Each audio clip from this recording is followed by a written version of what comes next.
ಸಮಗ್ರ ಕೃಷಿ ಮಾಹಿತಿ ಇಲಾಖೆ ಅನ್ನಪೂರ್ಣ ಅಗ್ರಿಸ್ಪೇಸ್ಗೆ ಸ್ವಾಗತ ಸುಸ್ವಾಗತ. ಇಂದು ನಾನು ನಿಮಗೆ ಒಂದು ಪ್ರಮುಖ ವಿಷಯವನ್ನು ತರಲು ಈ ವಿಶೇಷ ಸಂಚಿಕೆಯನ್ನು ಮಾಡುತ್ತಿದ್ದೇನೆ. ಕಳೆದ 3-4 ವರ್ಷಗಳಿಂದ ಕೆಲವು ರೈತರ ಅನುಭವಗಳನ್ನು ತೆಗೆದುಕೊಂಡು ಅವುಗಳನ್ನು ಮನಸ್ಸಿನಲ್ಲಿಟ್ಟುಕೊಂಡು ಇದನ್ನು ನಿಮಗೂ ತಿಳಿಸಬೇಕು. ಹಾಗಾಗಿ ಈ ಸಂಚಿಕೆ ಮೂಲಕ ಹೇಳಲು ಬಂದಿದ್ದೇನೆ. ನೀವು ಅದನ್ನು ಅನುಸರಿಸಿದರೆ ನೀವು ಖಂಡಿತವಾಗಿಯೂ ಅದರಿಂದ ಪ್ರಯೋಜನ ಪಡೆಯುತ್ತೀರಿ. ವಿಷಯವೆಂದರೆ, ಮಾನವರು ಸ್ವಾಭಾವಿಕವಾಗಿ ಆರೋಗ್ಯವಂತರಾಗಿದ್ದರೆ 100 ವರ್ಷಗಳವರೆಗೆ ಬದುಕುತ್ತಾರೆ. ಇದರರ್ಥ ನಾವು 100 ವರ್ಷ ಬದುಕಬಹುದು. ಕೆಲವು ಜನರು 110 ವರ್ಷಗಳವರೆಗೆ ಬದುಕಬಹುದು. ಕನಿಷ್ಠ 100 ವರ್ಷ ಬದುಕಬಹುದು. ಅಂತಹ ಅವಕಾಶವನ್ನು ದೇವರು ನಮಗೆ ಕೊಟ್ಟಿದ್ದಾನೆ. ಆದರೆ ಅವರಲ್ಲಿ ಹೆಚ್ಚಿನವರು 60ರಿಂದ 70 ವರ್ಷ ವಯಸ್ಸಿನೊಳಗೆ ಸಾಯುತ್ತಾರೆ. ಅಂದರೆ 100 ವರ್ಷ ಬದುಕುವ ಜನರು ದೇಹದಲ್ಲಿ ಯಾವುದೇ ಕಾಯಿಲೆಯ ಲಕ್ಷಣಗಳು ಕಂಡುಬರುವುದಿಲ್ಲ. ಅವರ ದೇಹದ ಭಾಗಗಳು, ಇಂದ್ರಿಯಗಳು ಎಲ್ಲವೂ ಸರಿಯಾಗಿ ಕಾರ್ಯನಿರ್ವಹಿಸುತ್ತವೆ. ಇದೆಲ್ಲ ನಡೆದಾಗ ಮಾತ್ರ ಆ ಜನರು 100 ವರ್ಷಗಳ ಕಾಲ ಬದುಕಲು ಸಾಧ್ಯವಾಗುತ್ತದೆ. ಯಾರು ಹೆಚ್ಚು ಆಹಾರವನ್ನು ತೆಗೆದುಕೊಂಡರು ಎಂಬುದು ಮುಖ್ಯವಲ್ಲ. ಮುಖ್ಯ ವಿಷಯವೆಂದರೆ ಆರೋಗ್ಯಕರ, ಬಲಶಾಲಿ ಮತ್ತು ಪೌಷ್ಟಿಕತೆ ಆಹಾರವನ್ನು ಯಾರು ಎಷ್ಟು ತಿನ್ನುತ್ತಾರೆ ಅಲ್ಲ. ಅಲ್ಲದೆ ಬೆಳಗ್ಗೆ ಅಂದರೆ ಗಿಡಕ್ಕೆ ಎಷ್ಟು ಗೊಬ್ಬರ ನೀಡಲಾಯಿತು ಎಂಬುದು ಮುಖ್ಯವಲ್ಲ. ಸಸ್ಯಕ್ಕೆ ಏನಾಗುತ್ತಿದೆ ಎಂಬುದು ಮುಖ್ಯ. ಏಕೆಂದರೆ ಅಗತ್ಯಕ್ಕಿಂತ ಹೆಚ್ಚು ಗೊಬ್ಬರ ಕೊಡುತ್ತೇವೆ. ಇದು ತನಗಿಂತ ಹೆಚ್ಚು ಬೆಳೆಯುತ್ತದೆ. ಯಾವ ಸಮಯದಲ್ಲಿ ಮತ್ತು ಎತ್ತರದಲ್ಲಿ. ಇದರರ್ಥ ಸಸ್ಯದ ಮೇಲೆ ಒತ್ತಡವಿದೆ. ಒತ್ತಡದಿಂದಾಗಿ ಇದು ಹೆಚ್ಚು ಬೆಳೆಯುತ್ತದೆ. ಅಂದರೆ ಸಸ್ಯವು ಅದರ ಶಕ್ತಿಯ ಸಾಮರ್ಥ್ಯಗಳನ್ನು ಬೆಳವಣಿಗೆಗೆ ಮಾತ್ರ ಬಳಸುತ್ತದೆ. ಅದನ್ನು ನಾವು ನೋಡಲು ತುಂಬಾ ಸಂತೋಷಪಡುತ್ತೇವೆ. ನೆರೆಹೊರೆಯ ಜನರು ಆಶ್ಚರ್ಯದಿಂದ ನೋಡುತ್ತಾರೆ, ಏಕೆಂದರೆ ಅವರು ಫಸಲು ಚೆನ್ನಾಗಿರುವುದಿಲ್ಲ. ಈ ರೀತಿಯ ಆಲೋಚನಾ ವಿಧಾನವು ನಮಗೆ ಮಾನಸಿಕ ಅಸ್ವಸ್ಥತೆಯಾಗಿದೆ. ಇದರಲ್ಲಿ ಬಹುತೇಕ ರೈತರು ಇದ್ದಾರೆ. 90% ರೈತರಲ್ಲಿ ಈ ಚಿಂತನೆ ಇದೆ. ಬುಷಿ ಅರ್ಥವೇನು? ಸಸ್ಯವು ಕುಂಠಿತಗೊಳ್ಳುತ್ತದೆ ಮತ್ತು ಹೆಚ್ಚು ಎಲೆಗಳನ್ನು ಹೊಂದಿರುತ್ತದೆ, ಆದರೆ ಹಣ್ಣುಗಳಿಲ್ಲ. ಇದನ್ನು ಹಲವು ಬಾರಿ ಹೇಳಲಾಗಿದೆ. ಅನ್ನಪೂರ್ಣ ಅಗ್ರಿಸ್ಪೇಸ್ ಪ್ರಕಾರ ಕಳೆದ 3-4 ವರ್ಷಗಳಿಂದ ಫಾಲೋ ಮಾಡುತ್ತಿರುವವರಿಗೆ ಹೇಳಿದ್ದೇನೆ. ಅನ್ನಪೂರ್ಣ ಅಗ್ರಿಸ್ಪೇಸ್ ಸ್ಥಾಪನೆಯಾಗಿ 2 ವರ್ಷಗಳಾಗಿವೆ. ಅದಕ್ಕೂ ಮುನ್ನ ಹಲವು ಸಭೆಗಳಲ್ಲಿ ಈ ವ್ಯಾಪಕ ಕೃಷಿ ಬಗ್ಗೆ ರೈತರಿಗೆ ಅರಿವು ಮೂಡಿಸಿದ್ದೇನೆ. 3-4 ವರ್ಷಗಳಿಂದ ಈ ವಿಷಯಗಳನ್ನು ಕೇಳುತ್ತಿರುವ ರೈತರು ಅನುಭವಗಳನ್ನು ಸಂಗ್ರಹಿಸಿ ನಿಮ್ಮ ಮುಂದೆ ಪ್ರಸ್ತುತಪಡಿಸಲು ನಾನು ಬಯಸುತ್ತೇನೆ. ಅವೆಲ್ಲವೂ ಗಮನಿಸಿದರೆ ಮತ್ತು ನನಗೆ ಭರವಸೆ ಇತ್ತು. ಅನ್ನಪೂರ್ಣ ಕೃಷಿ ಕ್ಷೇತ್ರದಿಂದ ಬೆಳೆ ಅಂದರೆ ಸಸ್ಯವನ್ನು ಇಡೀ ಅವಧಿಗೆ ಆರೋಗ್ಯಕರವಾಗಿ ಮತ್ತು ಜೀವಂತವಾಗಿಡಬೇಕು. ಸಸ್ಯಗಳು ತಮ್ಮ ಜೀವನದುದ್ದಕ್ಕೂ ಆರೋಗ್ಯಕರವಾಗಿದ್ದರೆ ಅವು ಹೆಚ್ಚಿನ ಇಳುವರಿಯನ್ನು ನೀಡುತ್ತವೆ. ಇದು ಕಳೆದ 4 ವರ್ಷಗಳಿಂದ ಮೂಲಸೂತ್ರವಾಗಿದೆ. ನಾನು ಹೇಳಿದ ರೀತಿಯಲ್ಲಿ ಕೃಷಿ ಮಾಡುವ ಅನೇಕ ರೈತರು ಹೀಗೆ ಹೇಳಿದ್ದಾರೆ. ಇತರೆ ರೈತರ ಬೆಳೆಗಳು ನನ್ನ ಬೆಳೆ ಒಂದೇ ಸಮಯದಲ್ಲಿ ಬಿತ್ತನೆ ಮಾಡಿದರೂ ಅಕ್ಕಪಕ್ಕದ ರೈತರ ಬೆಳೆಗಳು, ಮುಂಗಾರು ಬೆಳೆಗಳು, ಹಣ್ಣಿನ ಬೆಳೆಗಳು ಒಣಗುತ್ತಿವೆ. ಏಕೆಂದರೆ ನೀವು ಹೇಳಿದಂತೆಯೇ ಮಾಡಿದ್ದೇನೆ. ನನ್ನ ಬೆಳೆ ಇನ್ನೂ ಹಸಿರಾಗಿದೆ. ಇಷ್ಟೊತ್ತಿಗಾಗಲೇ ಫಸಲು ಬರುತ್ತಿದೆ, ಉತ್ಪನ್ನವೂ ಬರುತ್ತಿದೆ. ಹೀಗೆ ಹೇಳುವವರು ಬಹಳ ಜನ ಇದ್ದಾರೆ. ಇಂದು ಅನಿರೀಕ್ಷಿತವಾಗಿ ಒಬ್ಬ ರೈತ ನನಗೆ ಕರೆ ಮಾಡಿದ. ನನ್ನ ಸಿಬ್ಬಂದಿಗೆ ನಾನು ನಿಮ್ಮೊಂದಿಗೆ ಮಾತನಾಡಬೇಕು ಸರ್, ದಯವಿಟ್ಟು ಅವರಿಗೆ ತಿಳಿಸಿ ಮತ್ತು ನಿಮ್ಮ MDಗೆ ಕರೆ ಮಾಡಲು ಹೇಳಿ. ಅವರು ನನ್ನನ್ನು ಕರೆದು ಮಾತನಾಡಿದರು. ನನ್ನ ಕೃಷಿ ವಿಧಾನ ಲಾಭದಾಯಕ ಎಂಬುದನ್ನು ಪ್ರತಿಯ ರೈತರೊಬ್ಬರು ನೋಡಿದರು. ಈ ರೈತರು ಮೊದಲು ರಸಗೊಬ್ಬರಗಳನ್ನು ಬಳಸುತ್ತಿದ್ದರು. ಈ ವರ್ಷ ಅವರು ಬೆಂಗಾಲಿ ಮತ್ತು ಮೂಂಗ್ ಬೆಳೆಗಳನ್ನು ಬೆಳೆದರು. ಆ ರೈತ ಭೂಮಿಯಲ್ಲಿ ಕೊಕೋಲಿ, ಪುಡಮಿ, ಅವನಿಗಳನ್ನು ಹೆಚ್ಚು ಬಳಸುತ್ತಿದ್ದ. ರಾಸಾಯನಿಕ ಗೊಬ್ಬರಗಳ ಬಳಕೆಯನ್ನು ಕಡಿಮೆ ಮಾಡಲು ಬಳಸಲಾಗುತ್ತದೆ. ಸಿಂಪಡಣೆಗೆ ಜೆನೆಕ್ಸ್, ಬೆಟ್, ಜುಕಾ ಸಿಂಪರಣೆ ಹೆಚ್ಚಾಗಿ ಆ ರೈತನೇ ಮಾಡುತ್ತಿದ್ದ. ಸುತ್ತಮುತ್ತಲಿನ ರೈತರು ಒಂದೇ ಮಳೆಗಾಲದಲ್ಲಿ, ಅಂದರೆ ಮಳೆ ಬಿದ್ದಾಗ ಸಾವಿರಾರು ಎಕರೆ ಪ್ರದೇಶದಲ್ಲಿ ಹುಣಸೆ ಬೆಳೆ ಹಾಕುತ್ತಾರೆ. ಎಂದರು.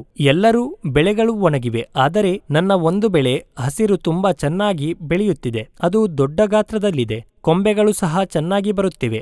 ಧನ್ಯವಾದ, ಗಾತ್ರವು ತುಂಬಾ ಚೆನ್ನಾಗಿದೆ. ಎಲ್ಲರೂ ಆಶ್ಚರ್ಯದಿಂದ ನೋಡುತ್ತಿದ್ದಾರೆ. ಆ ರೈತನ ಬೆಳೆ ಇನ್ನೂ ಹೀಗೆಯೇ ಇದೆ. ಅವರು ಹೇಳಿದರು, ಅದರ ಇಳುವರಿ ಏನಾಗುತ್ತಿದೆ ಎಂದು ಎಲ್ಲರೂ ಆಶ್ಚರ್ಯಪಡುತ್ತಾರೆ. ಇದೇ ಕಾರಣ ನಂಬಿ, ಸರ್, ನೀವು ಹೇಳಿದಂತೆ ಕೊಕೋಲಿ ಪುಡಮಿ ಅವನಿಗೆ ಕೊಟ್ಟು ನನ್ನ ಭೂಮಿ ಬದಲಾಯಿತು. ಈ ಸಸ್ಯಗಳು ಆರೋಗ್ಯಕರ, ಇನ್ನೂ ಆರೋಗ್ಯಕರವಾಗಿವೆ. ಇದರರ್ಥ ಸಸ್ಯವು ದೀರ್ಘಕಾಲದವರೆಗೆ ಜೀವಂತವಾಗಿರುತ್ತದೆ. ಹಾಗೆಯೇ ತೋರುತ್ತಿದೆ. ನಂತರ ನಾನು ಹೇಳಿದೆ, ಸಸ್ಯವು ಹೆಚ್ಚು ಕಾಲ ಬದುಕುವುದಿಲ್ಲ. ಅದು ನೈಸರ್ಗಿಕವಾಗಿ ಸಸ್ಯಕ್ಕೆ ಅನ್ವಯಿಸುವ ವಯಸ್ಸು. ಅದು ಪೂರ್ಣ ಆರೋಗ್ಯಕರ ಜೀವನವನ್ನು ನಡೆಸುತ್ತಿದೆ. ಹೆಚ್ಚುವರಿ 10 ದಿನಗಳು ಇರಬಹುದು. ಅದರಿಂದಾಗಿ ನಿಮ್ಮ ತೂಕ, ಅಂದರೆ ಬೀಜದ ತೂಕ ಹೆಚ್ಚುತ್ತಿದೆ. ಹಾಗೆಯೇ ಅವರೆಕಾಳು ಕೂಡ ಯಥೇಚ್ಛವಾಗಿ ಬೆಳೆಯುವುದರಿಂದ ಬೇರೆಯವರ ಹೊಲಗಳು ಒಣಗಿ ಕುಗ್ಗಲು ಇದೇ ಕಾರಣ. ನನ್ನ ವಿಧಾನವನ್ನು ಎಲ್ಲಿ ಬಳಸಲಾಗುತ್ತದೆ? ಬೇರುಗಳ ತೇವಾಂಶವು ಉತ್ತಮವಾಗಿದೆ ಮತ್ತು ಸಸ್ಯಗಳು ಇನ್ನೂ ಆರೋಗ್ಯಕರವಾಗಿವೆ. ಸಸ್ಯಗಳ ಬೆಳವಣಿಗೆಯು ಉತ್ತಮವಾಗಿದೆ. ಗಿಡಕ್ಕೆ ವಯಸ್ಸಾಗಿದೆ, ಬೇರು ಚೆನ್ನಾಗಿದೆ ಎನ್ನುತ್ತಾರೆ ರೈತರು. ಅಂದರೆ ರೈತನು ಹೇಳಿದಂತೆ ಬೇರುಗಳು ಇನ್ನೂ ತಾಜಾವಾಗಿವೆ. ಬೇರುಗಳು ಕಚ್ಚಾವಾಗಿವೆ. ಇದು ರಸದೊಂದಿಗೆ ತಾಜಾವಾಗಿ ಕಾಣುತ್ತಿದೆ. ಬೇರುಗಳ ಉದ್ದ ರಕ್ಷಿತ ಮತ್ತು ಆರೋಗ್ಯಕರ ಎಂದು ಅವರು ಹೇಳಿದ್ದಾರೆ. ಸಸ್ಯವು ತನ್ನ ಜೀವಿತಾವಧಿಯಲ್ಲಿ ಆರೋಗ್ಯಕರವಾಗಿರಬೇಕು. ಅಂದರೆ ಸಸ್ಯದ ಆಧಾರವಾಗಿರುವ ಬೇರುಗಳು ಆರೋಗ್ಯಕರವಾಗಿರಬೇಕು.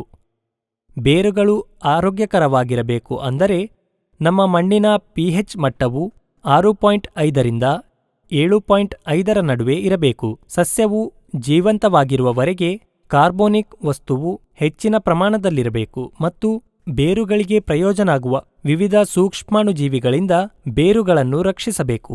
ಇದು ಸಂಭವಿಸಿದಾಗ ಮಾತ್ರ ರೋಗದ ಪ್ರತಿರೋಧವು ದೀರ್ಘಕಾಲದವರೆಗೆ ಸಸ್ಯವನ್ನು ರಕ್ಷಿಸುತ್ತದೆ. ಈ ಕಾರಣದಿಂದಾಗಿ ಅದರ ಬೆಳೆ ಅವಧಿಯು ಹೆಚ್ಚಾಗುತ್ತದೆ. ಅವು 10ರಿಂದ 15 ದಿನಗಳ ಕಾಲ ಬದುಕುತ್ತವೆ ಮತ್ತು ಹೆಚ್ಚು ಇಳುವರಿಯನ್ನು ನೀಡುತ್ತವೆ. ಆದ್ದರಿಂದ ಕೊಕೋಲಿ ಬಳಕೆಯಿಂದ ಮಣ್ಣಿನ pH ಮಟ್ಟವನ್ನು ಸಮತೋಲನಗೊಳಿಸಲಾಗುತ್ತದೆ. ಪುಡಮಿಯ ಬಳಕೆಯಿಂದ ಇಂಗಾಲದ ಪ್ರಮಾಣ ಹೆಚ್ಚುತ್ತದೆ. ಅಲ್ಲದೆ ಅವನಿ ಬಳಕೆಯಿಂದ, ಏಕೆಂದರೆ ಇದು ಅನೇಕ ರೀತಿಯ ರಸಗೊಬ್ಬರಗಳು, ಜೈವಿಕ ನಿಯಂತ್ರಕಗಳು ಇತ್ಯಾದಿಗಳನ್ನು ಒಳಗೊಂಡಿದೆ, ಸಸ್ಯದ ಬೇರುಗಳು ರಕ್ಷಿಸುತ್ತದೆ ಮತ್ತು ದೀರ್ಘಕಾಲದವರೆಗೆ ಅದನ್ನು ಸುರಕ್ಷಿತವಾಗಿರಿಸುತ್ತದೆ. ಇದು ಸಸ್ಯದ ಜೀವಿತಾವಧಿಯನ್ನು ಹೆಚ್ಚಿಸುತ್ತದೆ. ಈ ಕಾರಣದಿಂದಾಗಿ ಸಸ್ಯದ ವಯಸ್ಸು ಹೆಚ್ಚಾಗುತ್ತದೆ. ನೀವು ಇದನ್ನು ಗಮನಿಸಬೇಕು. ನೀವು ಇದನ್ನೂ ಮಾಡಬೇಕು. ಮೆಣಸಿನಕಾಯಿ ಕೆಲವು ರೈತರು ಸುಮಾರು 3 ಕಟಾವು ತೆಗೆದುಕೊಳ್ಳುತ್ತಾರೆ ಮತ್ತು ಕೆಲವು 2 ಕಟಾವು ತೆಗೆದುಕೊಳ್ಳುತ್ತಾರೆ. ಮೆಣಸಿನಕಾಯಿ ಬೆಳೆಯನ್ನು ತನ್ನ ಜೀವನದುದ್ದಕ್ಕೂ ಆರೋಗ್ಯಕರವಾಗಿ ಬದುಕಲು ನೀವು ಅನುಮತಿಸಿದರೆ, ನೀವು ಪ್ರಯತ್ನವನ್ನು ಮಾಡಿದರೆ ಖಂಡಿತವಾಗಿಯೂ ಇತರರಿಗಿಂತ 1 ಅಥವಾ 2 ಕಡಿತಗಳನ್ನು ಪಡೆಯುತ್ತೀರಿ. ಅಂದರೆ 2 ಇಳುವರಿಗಳನ್ನು ಪಡೆಯುತ್ತೀರಿ.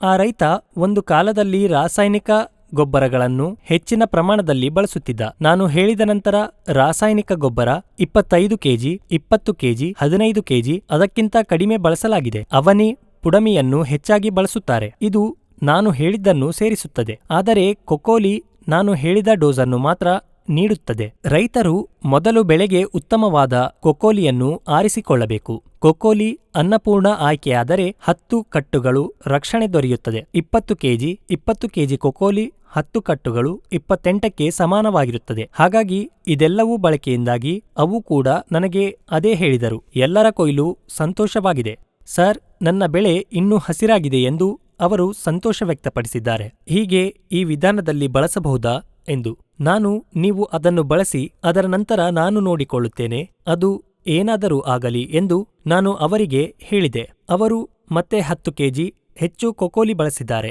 ಅವನಿ 1 ಚೀಲ, 40 ಕೆಜಿ ಪುಡಮಿ, 20 KG calcium nitrate, 25 KG SOP, potassium sulphate 25 KG, SOP ಇಲ್ಲದೆ ಮ್ಯೂರಿಯೇಟ್ ಆಫ್ ಪೊಟ್ಯಾಷ್ 25 ಕೆಜಿ.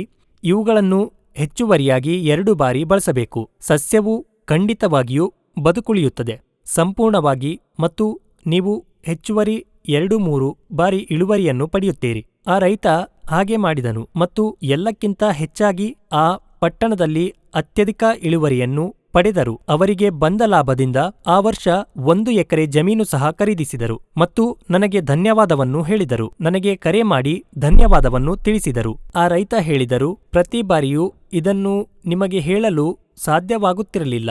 ಇಂದು ಮುಂಜಾನೆಯೇ ಈ ಎಪಿಸೋಡ್ ಮೂಲಕ ನಮ್ಮೆಲ್ಲ ರೈತರನ್ನು ಹೇಳಲು ನಿಮ್ಮ ಮುಂದೆ ಬಂದಿದ್ದೇನೆ ಎಂದರು. ನೀವು 2 ಸುತ್ತು ಕೊಕೋಲಿ, 10 ಕೆಜಿ ಪುಡಮಿ, 20 ಕೆಜಿ ಅವನಿ, 1 ಚೀಲ calcium nitrate, 25 KG potassium, 25 KG 2 ಬಾರಿ ಸೇರಿಸಬೇಕು. ನಿಮ್ಮ ಸುಗ್ಗಿಯ ಸಮಯದ ಚೌಕಟ್ಟು ಸಹಜವಾಗಿ 10 ದಿನಗಳಿಗಿಂತ ಹೆಚ್ಚು ಇರುತ್ತದೆ. ಆ ಕಾರಣದಿಂದಾಗಿ ನೀವು ಕನಿಷ್ಠ 2 ಇಳುವರಿಗಳನ್ನು ಮಾಡಲು ಸಾಧ್ಯವಾಗುತ್ತದೆ. ಆ 2 ಕಟಾವು ಮೆಣಸುಗಳು ಸಹ ನೀವು ಕಂಡುಕೊಳ್ಳಬಹುದಾದ ಆರೋಗ್ಯಕರವಾಗಿವೆ. ಇದನ್ನು ಗಮನದಲ್ಲಿಟ್ಟುಕೊಂಡು ಕೃಷಿ ಮಾಡಿ. ಇದಲ್ಲದೆ ಸಿಂಪಡಣೆ ಮಾಡುವ ಹಲವು ರೈತರು ಝಕಾ ಮತ್ತು ಜೆನೆಕ್ಸ್ಗಳನ್ನು ಸಿಂಪಡಣೆಯಲ್ಲಿ ಬಳಸುತ್ತಿರುವ ರೈತರಿಂದ ಪ್ರತಿಕ್ರಿಯೆ ಬರುತ್ತಿದೆ. ಝುಕಾ ಮತ್ತು ಜೆನೆಕ್ಸ್ ಸಿಂಪಡಿಸಿದಾಗಲೆಲ್ಲ ಹೇರಳವಾಗಿ ಹೂಬಿಡುವಿಕೆಯನ್ನು ಉಂಟುಮಾಡುತ್ತದೆ ಮತ್ತು ಹಣ್ಣುಗಳು ಬಹಳ ಬೇಗನೆ ಬೆಳೆಯುತ್ತವೆ. ಉತ್ತಮ ಫಲಿತಾಂಶ ಬಂದಿದೆ ಎಂದು ರೈತರೊಬ್ಬರು ಹೇಳಿದರು. ಅಂದರೆ ನಮಗೆ ಝುಕಾ ಮಾರಾಟವು ಪ್ರಚಂಡವಾಗಿದೆ. ಇದು ದೊಡ್ಡ ಬ್ರ್ಯಾಂಡ್ ಆಗಿದೆ. ಇದನ್ನು ಹಣ್ಣಿನ ಸ್ಥಿತಿಯಲ್ಲಿ ಬಳಸಲಾಗುತ್ತದೆ. ನಾವು ಮೊದಲೇ ಹೇಳಿದ್ದನ್ನು ಮಣ್ಣಿನಲ್ಲಿ ಹಾಕಿರಿ. ಇನ್ನು ಮುಂದೆ ನೀವು ಪ್ರತಿ ಸಿಂಪರಣೆಯಲ್ಲಿ 1 ಕಿಲೋ ಜೆನೆಕ್ಸ್ಗೆ 500 ಗ್ರಾಂ ಝುಕಾವನ್ನು ಸೇರಿಸುವ ಮೂಲಕ ಸಿಂಪಡಿಸುತ್ತಿರಿ. ಈ ಅವಧಿಯಲ್ಲಿ ಸಾರಜನಕ ಆಧಾರಿತ ರಸಗೊಬ್ಬರಗಳನ್ನು ಸಿಂಪಡಿಸಬೇಡಿ. ಬಹಳಷ್ಟು ಸಾರಜನಕವನ್ನು ಹೊಂದಿರುವುದು ಅನಿವಾರ್ಯವಲ್ಲ. ಝುಕಾ 1 ಕಿಲೋಗ್ರಾಂ, ಜೆನೆಕ್ಸ್ 500 ಗ್ರಾಂ ಪೌಷ್ಟಿಕಾಂಶದ ಮಿಶ್ರಣ ಇತ್ಯಾದಿಗಳನ್ನು ಸಿಂಪಡಿಸಿ. ನೆಲದಲ್ಲಿ ಕೊಕೋಲಿ 10 ಕೆಜಿ, ಪುಡಮಿ 20 ಕೆಜಿ, ಅವನಿ 40 ಕೆಜಿ ಚೀಲಗಳಿವೆ. ಇದರ ಹೊರತಾಗಿಯೂ ಕ್ಯಾಲ್ಸಿಯಂ ನೈಟ್ರೇಟ್ 25 ಕೆಜಿ ಮತ್ತು ಪೊಟ್ಯಾಷಿಯಂ 20 ಕೆಜಿ 2 ಬಾರಿ ನೆಲದಲ್ಲಿ ಮಿಶ್ರಣ ಮಾಡಬೇಕು. ಖಂಡಿತವಾಗಿ ನಿಮ್ಮ ಮೆಣಸಿನಕಾಯಿ ಬೆಳೆ ದೀರ್ಘ ಮತ್ತು ಆರೋಗ್ಯಕರವಾಗಿರುತ್ತದೆ. ನಿಮಗೆ 2 ಹೆಚ್ಚುವರಿ ಬೆಳೆಗಳನ್ನು ನೀಡುತ್ತದೆ. ಅದನ್ನು ಅನುಸರಿಸಲು ಮರೆಯದಿರಿ. ನೀವು ಹೆಚ್ಚು ಇಳುವರಿಯನ್ನು ಪಡೆಯುತ್ತೀರಿ. ಇದನ್ನು ತಿಳಿಸಬೇಕು, ನೀಡಬೇಕು ಮತ್ತು ನೆನಪಿನಲ್ಲಿಡಬೇಕು. ಹಲವು ರೈತರಿಂದ ಈ ಪ್ರತಿಕ್ರಿಯೆ ಬರುತ್ತಿದೆ. ಅದಕ್ಕಾಗಿಯೇ ನಾನು ಈ ಸಂಚಿಕೆಯನ್ನು ಮಾಡುತ್ತಿದ್ದೇನೆ. ಅದನ್ನು ನಿಮಗೆ ನೆನಪಿಸಲು. ಆ ರೈತರಿಗೆ ಫಲಿತಾಂಶ ಕೊಟ್ಟರೆ ನಿಮಗೂ ಸಿಗುತ್ತದೆ. ಅದನ್ನು ಅಭ್ಯಾಸ ಮಾಡಿ ಮತ್ತು ಆ ರೈತನಂತೆಯೇ ನೀವು ಫಲಿತಾಂಶಗಳನ್ನು ಪಡೆಯುತ್ತೀರಿ. ಧನ್ಯವಾದ. ಇತರ ರೈತರು ನನ್ನೊಂದಿಗೆ ಮಾತನಾಡಲು ಪ್ರಯತ್ನಿಸುತ್ತಿದ್ದಾರೆ. ವ್ಯಾಪಾರ ಮತ್ತು ಇತರೆ ಕೆಲಸದ ಒತ್ತಡಗಳಿಂದಾಗಿ ಎಲ್ಲರೊಂದಿಗೆ ಮಾತನಾಡಲು ಅವಕಾಶ ಸಿಗುತ್ತಿಲ್ಲ. ನಿಮ್ಮ ಪರದೆಯ ಮೇಲೆ ನಿಮ್ಮ ಪ್ರದೇಶಕ್ಕಾಗಿ ನಮ್ಮ ಕಂಪನಿ ಮ್ಯಾನೇಜರ್ ಮೊಬೈಲ್ ಸಂಖ್ಯೆ ಪ್ರತಿ ಸಂಚಿಕೆಯಲ್ಲಿ ನಾವು ನೀಡುತ್ತಿದ್ದೇವೆ. ದಯವಿಟ್ಟು ಆ ನಂಬರ್ನಿಂದ ಮ್ಯಾನೇಜರ್ಗೆ ಕರೆ ಮಾಡಿ ನಿಮ್ಮ ಸಮಸ್ಯೆ ಹೇಳಿದರೆ ಖಂಡಿತ ಬಗೆಹರಿಸುತ್ತಾರೆ. ಹೆಚ್ಚುವರಿಯಾಗಿ ನಮ್ಮ ಸಿಬ್ಬಂದಿ ನಿಮ್ಮ ಜಮೀನಿಗೆ ಭೇಟಿ ನೀಡುತ್ತಾರೆ ಮತ್ತು ನಿಮ್ಮ ಸಮಸ್ಯೆಯನ್ನು ಸಂಪೂರ್ಣವಾಗಿ ಅರ್ಥಮಾಡಿಕೊಳ್ಳುತ್ತಾರೆ. ಪರದೆಯ ಮೇಲೆ ತೋರಿಸುತ್ತಿರುವಂತೆ ನಿಮ್ಮ ಪ್ರದೇಶಕ್ಕಾಗಿ ದಯವಿಟ್ಟು ನಮ್ಮ ವ್ಯವಸ್ಥಾಪಕರನ್ನು ಸಂಪರ್ಕಿಸಿ. ನಿಮ್ಮ ಸಮಸ್ಯೆಗಳನ್ನು ಪರಿಹರಿಸಿ. ಅನ್ನಪೂರ್ಣ ಅಗ್ರಿಸ್ಪೇಸ್ನಲ್ಲಿ ನಾನು ನೀಡಿದ ಕೃಷಿ ಮಾಹಿತಿಯನ್ನು ಪ್ರತಿಯೊಬ್ಬ ರೈತರು ಇಷ್ಟಪಟ್ಟರೆ ಚಂದಾದಾರರಾಗಿ ನಿಮ್ಮ 10 ರೈತರ ಸದಸ್ಯತ್ವವನ್ನು ಪಡೆಯಿರಿ. ಇದರಿಂದ ಅವರೂ ಕೂಡ ಈ ಅನ್ನಪೂರ್ಣ ಕೃಷಿ ಪ್ರದೇಶವನ್ನು ಚೆನ್ನಾಗಿ ನೋಡಬಹುದು ಮತ್ತು ಅರ್ಥಮಾಡಿಕೊಳ್ಳಬಹುದು ಮತ್ತು ಅವರು ಮಾಹಿತಿಯನ್ನು ಪಡೆಯಬಹುದು. ಇತರೆ 10 ಜನರಿಗೆ ತಿಳಿಸುತ್ತಾರೆ, ಅದನ್ನು ಅಭ್ಯಾಸ ಮಾಡುತ್ತಾರೆ ಮತ್ತು ಉತ್ತಮ ಫಲಿತಾಂಶಗಳನ್ನು ಪಡೆಯುತ್ತಾರೆ. ಧನ್ಯವಾದ.